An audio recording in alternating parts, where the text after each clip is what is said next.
आपल्यासोबत आहेत राष्ट्रीय ओबीसी महासंघाचे राष्ट्रीय अध्यक्ष डॉक्टर बबनराव तायवाडे.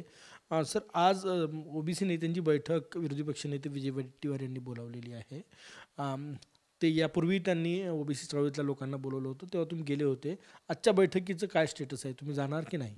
नाही, मला निमंत्रणही नाही आणि कल्पना नाही की विजूभाऊनी अशा प्रकारची काही बैठक बोलवली आपण सांगता आहात.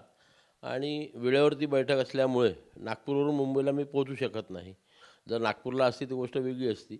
आता कुठल्या विषयावर काय चर्चा करण्याकरता बैठक बोलावली ते सुद्धा मला काही कल्पना नाही आणि मी आता एवढ्या कमी वेळेत मुंबईला काही पोहोचू शकत नाही. सर, भुजबळांच्या भूमिकेला काल तुमचं समर्थन नव्हतं. आज वडेट्टीवार यांनी बैठक बोलावली, त्या बैठकीत तुम्ही जाणार नाही. ओबीसी नेत्यांचे गट वेगवेगळे झाले असं आहे का? नाही नाही, गट वेगवेगळे नाही झालेले आहे. याच्यामध्ये कुठेतरी समजण्यामध्ये विचारामध्ये कुठंतरी हे होतं आहे. आणि त्याच्यामुळे या 25 आणि 26 तारखेला शासनाने जे 2 शासन निर्णय काढलेले, एक शासन निर्णय एक राजपत्र आहे, याचा सखोल अभ्यास करून जर आपण समाजाला योग्य ते मार्गदर्शन केलं तर मला वाटते की ते योग्य होईल. कारण मी जे म्हणतो अभ्यासपूर्ण की या 25 आणि 26 तारखेला शासन निर्णय आणि राजपत्र निर्गमित केले, त्यामुळे ओबीसी समाजाचं कुठेही नुकसान झालेलं नाही. आणि जर समाजाचं नुकसान झालं नाही तर मग त्यावेळेस समाजाला वेगळं काहीतरी सांगून समाजाची दिशाभूल करणं हे मला वाटत नाही, माझ्या मनाला पटत नाही. आणि मी आजही आपल्यासमोर ठामपणे सांगतो की कुठलंही ओबीसी समाजाचं नुकसान झालेलं नाही. सरसकट ओबीसीमधून आरक्षण दिलेलं नाही, सरसकट कुणब्यांचे प्रमाणपत्र दिलेलं नाही. मग ओबीसीचं नुकसान कुठे होऊन राहिलं?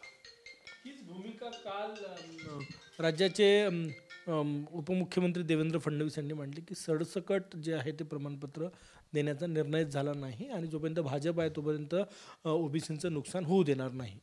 नाही, तर मी अभ्यासपूर्ण याने सांगतो. आता काल उपमुख्यमंत्री जे बोलले असतील ते मी ऐकलं नाही, बघितलंही नाही. परंतु मी ही भूमिका सातत्याने 3 दिवसापासून मांडतो आहे, पहिल्या दिवशीपासून. आणि त्याच्यामुळे म्हणजे ज्या दिवशी हे 26 तारखेला झालं त्या सकाळीसुद्धा जो पहिल्या दिवशी त्यांनी जे काही वक्तव्य मुंबईमध्ये 3 वाजता रात्री बैठक झाली आणि अशा अशा प्रकारचं समझोता झाला हे सांगितल्यावरही त्याच्यामध्ये जे काही आलं होतं त्याच्यावरून मी हे सांगितलं की याच्यात कुठेही ओबीसी समाजाचं नुकसान आहे.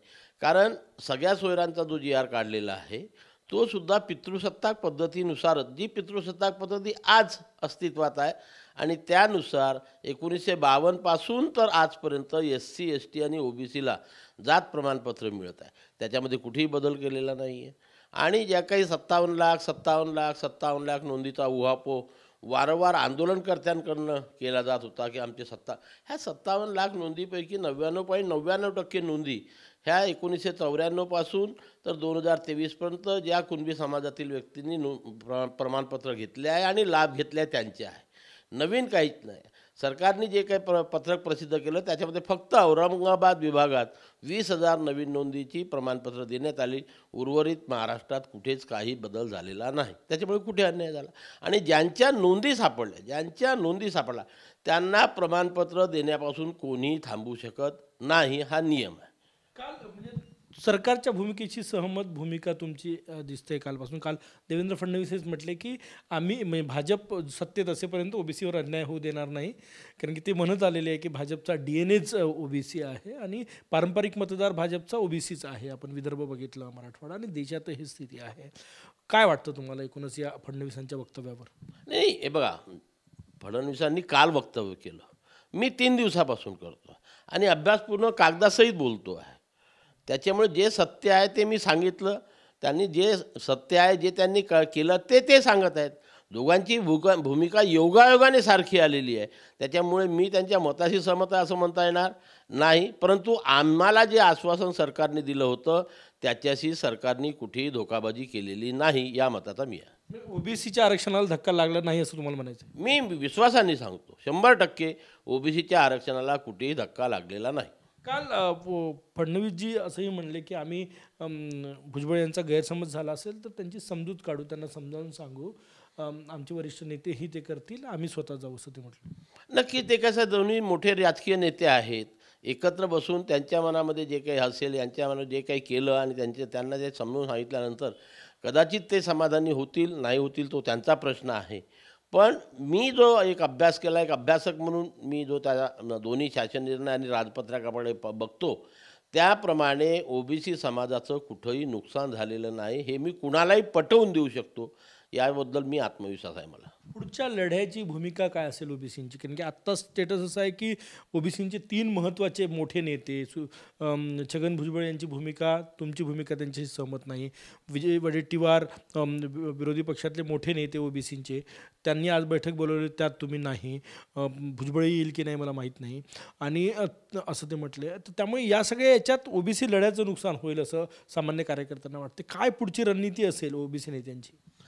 आमचं बिलकुल कुठेही नाही आहे. ज्या दिवशी कॉमन प्रश्न येईल त्या दिवशी आम्ही सर्व लोक एका डायसवरती आपल्याला दिसू. या पुढचा आमचा लढा हा उद्यापासूनच सुरू होतो आहे. आणि महाराष्ट्र राज्यामध्ये ज्याप्रमाणे बिहार राज्याने सर्व जातींची जातनिहाय जनगणना केली, ती जनगणना आम्ही विचाराधीन आहोत असं 29 सप्टेंबर 2023 रोजी सरकारने आम्हाला लिखित दिलं होतं. आता 5 महिने झालेले आहे, 4 महिने झालेले आहे. सरकारने लवकरात लवकर ओबीसींची जातनिहाय जनगणना करावी हा प्रमुख मुद्दा घेऊन उद्यापासून नागपूर जिल्ह्यामध्ये आमची रथयात्रा सुरू होते आहे. 7 तारखेला चंद्रपूरला मोठा मोर्चे आहे आणि अशा प्रकारे प्रत्येक जिल्ह्यामध्ये ओबीसीच्या मनामध्ये जनजागृती करून राज्य सरकारकडून ओबीसींची जातनिहाय जनगणना करून घेणे हे यापुढचं राष्ट्रीय ओबीसी महासंघाचं मूळ उद्दिष्ट आहे. शेवटचा प्रश्न माझा, समजा ओबीसी आरक्षणाला आत्ता तुम्ही म्हणता की आत्ता धक्का लागला नाही, पण समजा अशी काही परिस्थिती निर्माण झाली जरांगे पाटील यांच्या दबावात, तर काय भूमिका असेल तुमची? ते तर मी वारंवार आमची भूमिका स्पष्ट केली आहे की आम्ही वेट अँड वॉचच्या भूमिकेमध्ये आहोत. ज्या दिवशी आमच्या हे लक्षात येईल की आम्हाला मिळालेल्या 27% आरक्षणाला धोका आहे, आमच्या 27% आरक्षणातनं मराठा समाजाला आरक्षण देण्याच्या सरकार मानसिकतेत आहे हे जरी आमच्या लक्षामध्ये आलं तर त्या दिवशी मात्र आम्ही महाराष्ट्रातल्या घराघरातल्या ओबीसीला घराबाहेर काढू आणि आपल्या संविधानिक अधिकाराचं रक्षण करू. कॅमेरामॅन सचिन सायमसह गजानन माटे, TV9 मराठी, नागपूर.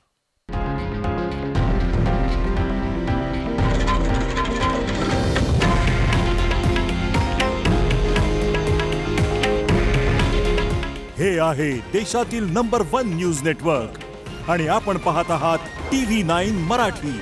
काळजी तुमची, हित महाराष्ट्राचं.